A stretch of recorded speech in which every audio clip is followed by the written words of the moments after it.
Dear student in the standard 6, today we will study chapter 1 in civics, understanding diversity, because on 17 you will be appear your online PA1 exam.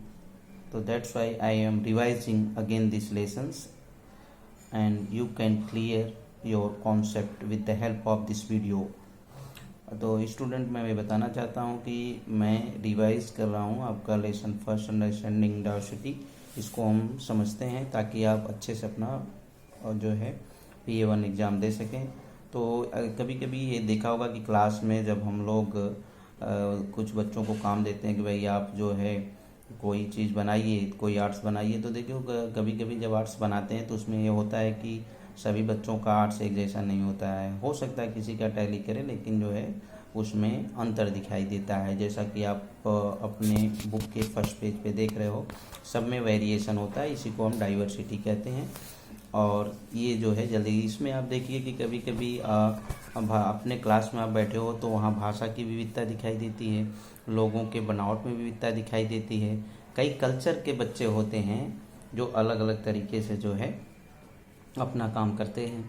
तो ये इसी को हम diversity के नाम से जानते हैं। तो इसमें हम मेकिंग फ्रेंड्स की बात कर लें तो मेकिंग फ्रेंड एक बहुत अच्छा स्टोरी है। तो आप लोग जानते हो कि इसको और अच्छे समझने के लिए डाइवर्सिटी क्या है। तो यहाँ पे आप देखोगे कि दो बच्चे हैं, एक समीर एक है और एक समीर दो है। तो जो समीर एक है वो हिंदू है और समीर दो जो हैं वो मुस्लिम हैं।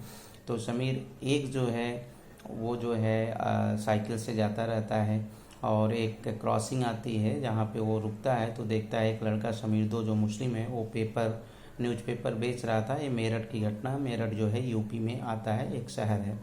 तो वहाँ पे ये चिल्लाता रहता है हिंदी इंग्लिश पेपर दोनों। तो उसको ऐसा लगता है कि ये भाषा दोनों जानता है, हिंदी इंग्लिश। तो समीर एक पूछता है कि एक दिन ये पूछता है कि भाई तुम्हारा क्या नाम है। तो कहता है कि हमारा नाम जो है समीर है। तो कहा ठीक है। तो उसने कहा कि फिर पेपर तब तक सिग्नल हो जाता है और चला जाता है। फिर दूसरे दिन आता है, नेक्स्ट डे, तो फिर जो है आता है तो फिर वो कहता है कि भाई तुम्हारा नाम क्या है। तो वो भी अपना नाम कहता है समीर। और दो कहता है कि इसका मतलब जो है मैं समीर एक हूँ, आप समीर दो हो। तो कहा समीर का मतलब समझते हो। तो कहा समीर तो मतलब हवा यानी पवन पुत्र की बात करता है, हनुमान। यहाँ आपकी बुक में इस बात को बताया गया है। तो इस तरीके से एक दिन कॉमनल राइट्स हो जाती है और जब दूसरे नेक्स्ट डे वो आता है तो देखता है कि वहाँ पे जब वो रहता है थोड़ा निराश रहता है तो पूछता है क्या हुआ। तो बताता है कि मेरठ के नज़दीक मेरठ में जो है कम्युनल राइट्स हुई है हिंदू मुस्लिम की और वहाँ पे हमारे लोग यानी हमारे परिवार के लोग रहते हैं। ये इतना कहता है और वो अपना सिर जो है नीचे करता है। और फिर जो है नेक्स्ट डे जब आता है तो वो देखता है कि वहाँ पे देखो जो है वो मिलता नहीं है लड़का, वो जो है चला गया होता है। तो इस तरीके से देखो इन दोनों में काफ़ी जो है दोस्ती हो जाती है। दोनों अलग अलग रिलीजन के हैं, अलग अलग धर्म हैं, अलग अलग इनकी देखा जाए तो कल्चर भी है। लेकिन ये है कि यहाँ पे ये लोग मिलजुल करके एक अच्छे से दोस्ती जो है बनाते हैं और जो है टिम्पेंथली मतलब और उस पर विजयी होते हैं, मतलब दोस्ती पे नियंत्रण रखते हैं। यहाँ हिंदू मुस्लिम की कोई बात नहीं होती है। तो इस तरीके से समीर एक और समीर दो की एक स्टोरी है, बहुत अच्छा आपकी बुक में दिया गया। अब इसके बाद समझ लेते हैं इसमें कि इनइक्वालिटी तो भाई ये तो देखने को इनइक्वालिटी मतलब अभी देखिए एक पढ़ा लिखा लड़का है, ये जो है बिल्कुल पढ़ा नहीं, स्कूल भी नहीं गया है, जो कुछ सुना है उसी के हिसाब से जो है बोलता है। तो ये इनइक्वालिटी यहाँ भी देखते हैं कि भाई अमीर और गरीब, यहाँ भी इनइक्वालिटी है। इसके पास पैसे का अभाव, गरीब था, ये स्कूल नहीं जा पाया। तो ये सारी बातें आती हैं इनइक्वालिटी में समाज में। तो इसके बाद why does diversity added to our lives. तो हमारे जीवन में क्यों जो है इतनी विविधताएं देखने को मिलती है। जैसा आपने देखा समीर एक और समीर दो के पास देखा कि कितनी जो है जो है वेरिएशन दिखाई दी। इसी तरीके से देखो लोग अलग अलग फेस्टिवल्स, अलग अलग भाषा के लोग हैं भारत में। तो आप जानते हो कि मोर देन 1600 से ज़्यादा भाषाएं जो है भारत में बोली जाती हैं, लैंग्वेज बोली जाती है। और लेकिन फिर भी हम लोग जो है एक साथ रहते हैं। इसमें देखिए हमारे यहाँ तो अगर इसमें देखिए स्टोरी की बात करें तो देखो कभी कभी स्टोरी जो आप लिखिए अपने मन से, कोई दूसरा लिखे तो वो अंतर हो जाता है। और कभी कभी स्टोरी में कोई देखो इमेजिनरी होती है, कोई जो है फॉरेस्ट की स्टोरी होती है, कोई एनिमल्स की होती है और कभी कभी ऐसा भी होता है कोई इमेजिनरी होती है। तो इस तरीके कोई कोई अपनी रियल जीवन की जो है स्टोरी लिखता है। तो इसमें भी देखिए कि विभिन्नताएं देखने को मिल जाती हैं। अब इसके बाद समझने की कोशिश करते हैं कि डाइवर्सिटी इन इंडिया, इंडिया में इतनी विविधताएं आखिर क्यों हैं। तो इसमें देखिए हमारे यहाँ तो आपने देखा होगा कि भारत को त्योहारों का देश कहा जाता है। और साथ साथ आपको ये बताऊँ, भारत एक ऐसा देश है जहाँ पे एक एक कोष कहा जाता है कि एक एक कोष पे भाषा और वाटर पानी दोनों का जो है दोनों बदल जाते हैं। यानी वाटर का टेस्ट बदल जाता है और भाषा भी, लैंग्वेज भी बदल जाती है, ऐसा कहा जाता है। तो इस तरीके और कहा जाता है और ऐसा है भी। तो इस तरीके से भारत में डाइवर्सिटी तो बहुत ज़्यादा देखने को मिलती है। तो how do we explain diversity को और किस तरीके से हम समझें, तो चलते हैं पास्ट में। तो पास्ट में देखते हैं कि देखिए आज की तरह ट्रैवलिंग की बात करें तो इस तरीके से हवाई जहाज़, ट्रेन, ये सब की सुविधाएं नहीं थी। लोग बैलगाड़ी से जाते थे, पैदल जाते थे, शिप से चलते थे, कैमल्स और हॉर्स यूज़ करते थे। और आप जानते हैं तो बर्ड्स भी यूज किए गए हैं। बहुत सारी आपने ऐसी स्टोरीज को देखा होगा कि जहाँ पे इन सब चीज़ों का प्रयोग किया गया है। रामायण महाभारत में भी देखा होगा किस तरीके से पहले राजा महाराजा हॉर्सेस को यूज़ करते थे, एलिफेंट, कैमल को यूज़ करते थे। तो इस तरीके से देखा जाए कि बहुत ज़्यादा वेरिएशन तब और अब में है। लोगों का खान पान, बोली भाषा और यहाँ तक कि लोगों की लैंग्वेज, ये सब चीज़ों में रिलीजन की तो भी हमारे यहाँ पे भाई विविधता है ही है। हम लोग जानते हैं कि कहा जाता है ना कि इसलिए जो रविंद्रनाथ टैगोर जी ने अपना राष्ट्रगान लिखा है उसको गौर कीजिए। राष्ट्रगान जो लिखा है, नेशनल एंथम जो हमारा है, तो उन्होंने जो लिखा है देखिए उसको पढ़िए। तो उसमें जनगण मन अधिनायक जय है, भारत भाग्य विधाता जो उन्होंने लिखा, द्राविड़ उत्कल, उसमें सारे भारत के एक कॉर्नर से दूसरे कॉर्नर तक सब चीज़ों को जोड़ने का प्रयास किया है। वो एक्चुअली ये लिखा जो गया था ये बंगाली लैंग्वेज में लिखा गया है। ये तो बाद में इसका जो है ट्रांसलेशन हुआ है हिंदी में, क्योंकि वो बंगाल के ही रहने वाले थे। तो यहाँ पे एक और उदाहरण से समझने के एक और इंस्टेंस लेते हैं, एक और एग्जांपल लेते हैं। इसमें केरला और लद्दाख को लिया गया। हमारे यहाँ के दो जो है स्टेट हैं। लद्दाख की बात करें तो लद्दाख तो है देखो इज़ ए डेजर्ट है, माउंटेन एरिया है। यहाँ ये जम्मू कश्मीर से लगा हुआ है। अभी अभी इसको जो है अलग जो है टेरिटरी की राइट्स दी गई है, इस गवर्नमेंट ने दिया है। यहाँ के लोग बहुत कम खेती होती है और पीने का पानी तो बहुत मुश्किल से मिलता है। जो स्नो मेल्टिंग होता है तो उस पानी को लोग यूज करते हैं। यहाँ के लोग जो है शिप को पालते हैं और यहाँ से वो पाशिमा ऊल, एक ऊन जो है इनसे प्रोड्यूस करते हैं, उसका व्यापार भी करते हैं, बेचते हैं। और यहाँ के लोगों का जो खान पान है वो तो दूध और मीट ये लोग खाने के शौकीन हैं। और यहाँ के लोग जो है काउज रखते हैं, गोट रखते हैं, डोयोस या काउज रखते हैं।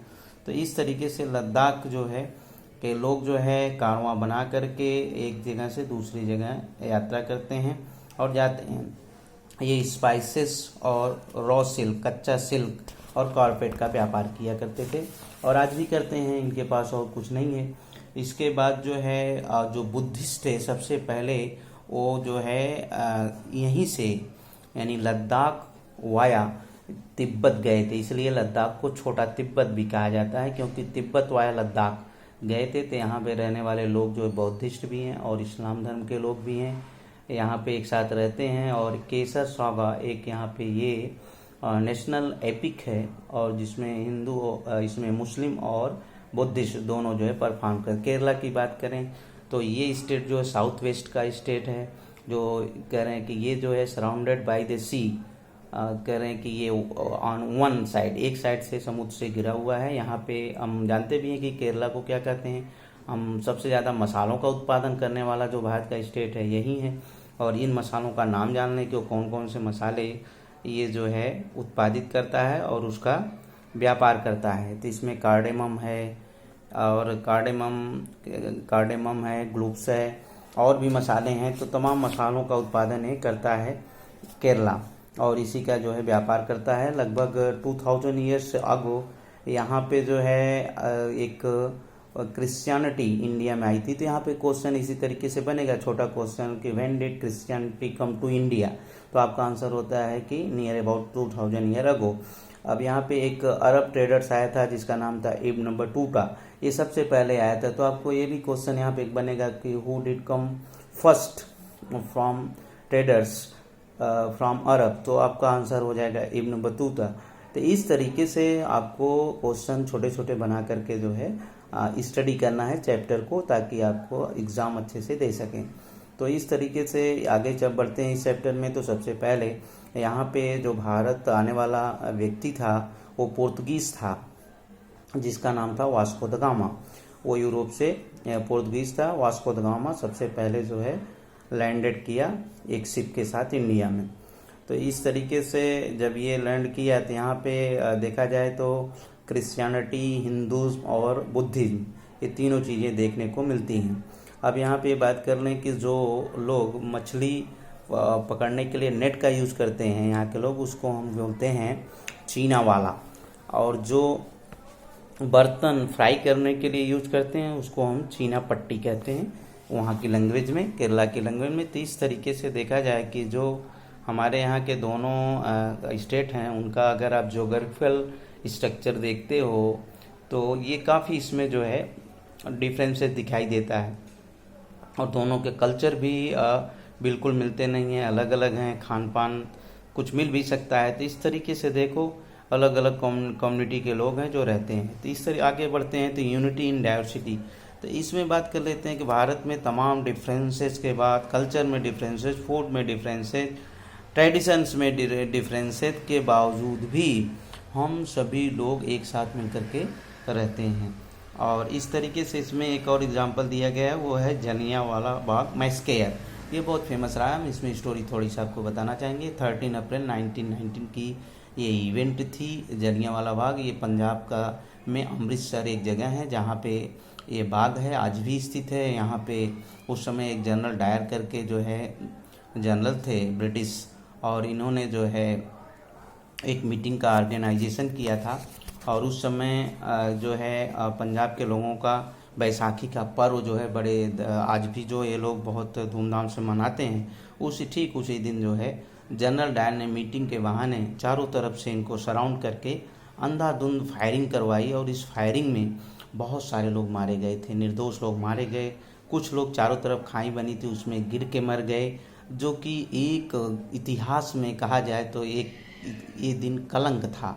और फिर ये व्यक्ति यहाँ से इंडिया छोड़ के भाग जाता है कि, और ब्रिटिश गवर्नमेंट बुला लेती है कि आप इंडिया में रहोगे तो मारे जाओगे। खैर कुछ भी, मारे तो भी गए, यहाँ से भाग जाते हैं। लेकिन यहाँ से ही एक भगत सिंह के चचेरे भाई थे, कजिन जिसको कहते हैं, उधम सिंह थे। वो जान लीजिए ब्रिटिश इंग्लिश कोट पहन करके और ब्रिटिश लैंग्वेज को अच्छी तरीके से बोलते थे।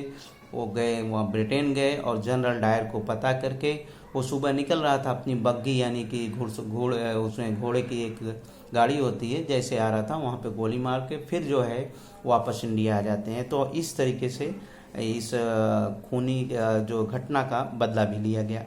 तो इस तरीके से इस चैप्टर में ये सारी बातें बताई गई है। तो प्यारे विद्यार्थियों, हम ये कहना चाहते हैं कि आप छोटे छोटे क्वेश्चन बना करके और इसका आंसर इसी चैप्टर से ढूंढते जाइए। हम रिवीजन कर रहे हैं। पहला रिवीजन मैंने हिस्ट्री का दिया चैप्टर 1 का, दूसरा रिवीजन फिर मैं दे रहा हूँ सिविक्स का, तीसरा रिवीजन फिर मैं दूंगा एक वीडियो आपको, वो होगा हमारा ज्योग्राफी का।